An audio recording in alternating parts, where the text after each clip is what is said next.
Good afternoon from Yami Bay TV. Wishing you all well. Sending loads of love to you as usual. Right. I advertised yesterday on my community page. For those that saw it and for those that didn't, I will be going live tonight at around 6ish or 7ish.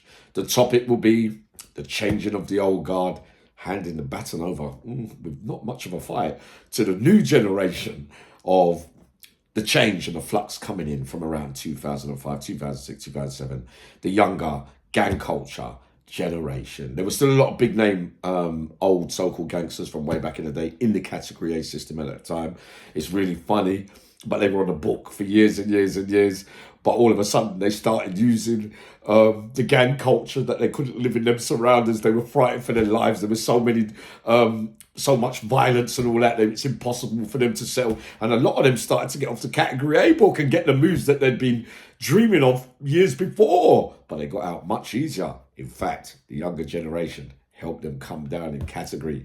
Maybe we call it what we want, but they used the card of that fear factor and not being able to catties are changing and all that, and our lives are at risk. Look who's getting done here. Look who's getting done here. We don't stand a chance. Them not.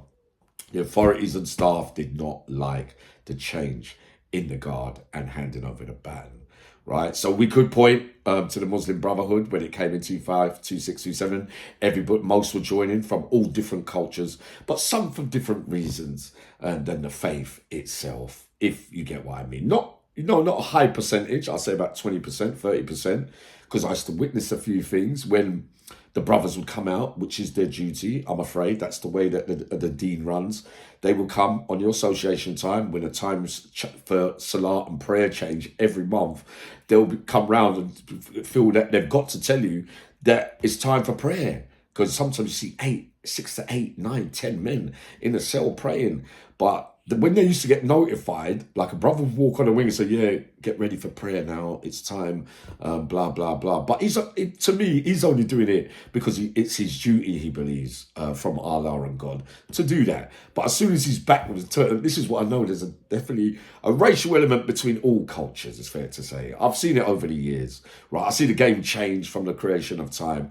But it's a very, very small minority, because we know colour, us lot, we don't really care what colour really you are. You know what I mean? As long as you're human, you're a human being and you're all right, we tend to get along with each other in those places, right? But when their backs used to be turned, I used to hear comments like, I'm not being told what to do by no Asian man. And like vice versa, either side when it comes, I'm not being told, but then you're going to come and pray anyway. So what did you join for if you wasn't really into the faith?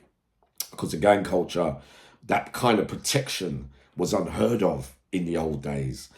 Because to be fair, it's fair to say sex offenders were getting shielded as well during that time. Not many, but they would see the real brothers just believe that we can't judge. It's only the man upstairs that can judge, which is perfectly right. But when I put it a couple of times, I said, for years, they never said nothing in the cat A's. They didn't have a fight in them whatsoever. They bottled all their fights. And as soon as they joined the Brotherhood and a gang, all of a sudden they had the power to come and want to get you back for what you did to them way back in the day, because they got 8 or 10 geezers behind them. Nah. I never respected that, to be honest. I never respected that. I take it, the game changed outside as well, like we've said already. We're just going with the times, I'm afraid. Whether we liked it or not, the game had definitely changed. The big man from Manchester, Rookie Lee from Canning Town, Slaney, about 10 geezers tried to rush Slaney, but he was still standing at the end. You all got in each other's ways. That's the way that I saw it.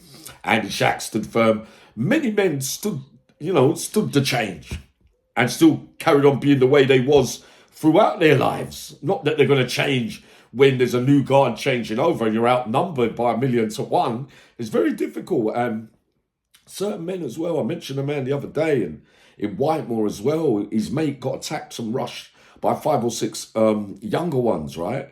But he didn't get involved.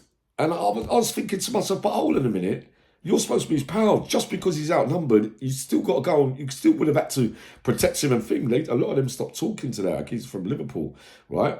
But, you can't choose one rule for one and one rule for another. It's very difficult, man. If I was, when I was chopping and changing, because it's a jungle to me. It was just more drama. It helped me to pass the time. I used to get called down to the church to do the readings by the chaplain lady and say, Samson, please come and do this for us. We like it when you read for us. And I go into the church and do it. When the brothers came, I would do the hadiths. They used to say, yeah, me, you read so beautifully. And I used to go in there into the cell and do it for them and read it, because, you know, the readings of the hadiths is much similar to the Psalms, the Proverbs and certain verses, the deepness and the, you know, the emotional side of things and the real reality of what those great books speak of, absolute truth for love of mankind and humankind. There were many brothers as well that would stop and say to me, Yami, listen, it's not about the jihad, it's not about that, it's not the way. Certain people had ideologies, but then there was ideologies from the crack of dawn, from all different religions, right? So we're not getting into that tonight. What we're saying is that there were some, the faint-hearted of the change, they couldn't really handle it. I never thought I'd see it in my lifetime. Unfair fights. Because in the old days, you're not going to get 10 or 15 men rushing you for moving your pot off the stove and, you know what I mean, saying something not right, and then you get a big gang and you go and serve him up completely. The old lot would have gone, hold on a minute, it's not really worth that. Give him a clump and that's it. Don't get into all that. Because it caused too much unrest on the wings. I know. And I always think to myself, some of you lot that didn't say anything before the gang culture came and you joined and everything, I was the same no matter what generation it was. I was with the old lot, I was with the lot after that, and I joined forces with the young lot because, you know, Uncle Yami was a jungle maniac and I just did whatever I did to survive every day. But I loved everybody anyway. It got confusing to me. We know that. But in reality, tonight, we thrash it all around. There was something else I had to say. Slept better last night. Thanks for all your support yesterday. You were all truly tremendous and I love you dearly. But that as well, when that geezer was on the phone in the Cat A's, big name, they said, yeah, your time's done now. It's our time. There's nothing. I mean, what can you do? They know before you go into battle, when you got 10 against 1 or whatever, you know you can't lose. But then when you get found out, because if you struggle with all of you on one man, then I always believe that when that one man, if he comes back, you know what I mean, or you ain't killed him or whatever, but there are people been dying in the Cays in recent times. There's a couple, one from South London and another one they got severely hurt in a cell in there. So it's not guaranteed that you can live in those places. You have to be really careful these days because the violence is off the Richter scale. I mean, do you remember the film? I think it was Reggie Cray and the Irish geezer. I said to him, listen, Reggie, don't play about. You don't say you don't like the Irish. It's our time now. It's not much different from when the Irish were had a great control, big control in the olden days as well. Nobody really messed about with the Irish, to be honest. And in that film, Reggie went back up the next day, oh yeah, we don't mind the Irish and all that. That was after he was being told. I know it's a film. Tell me what film it was I saw that in. I can't remember. But yeah, Uncle Yami feels a bit more excited than he did yesterday.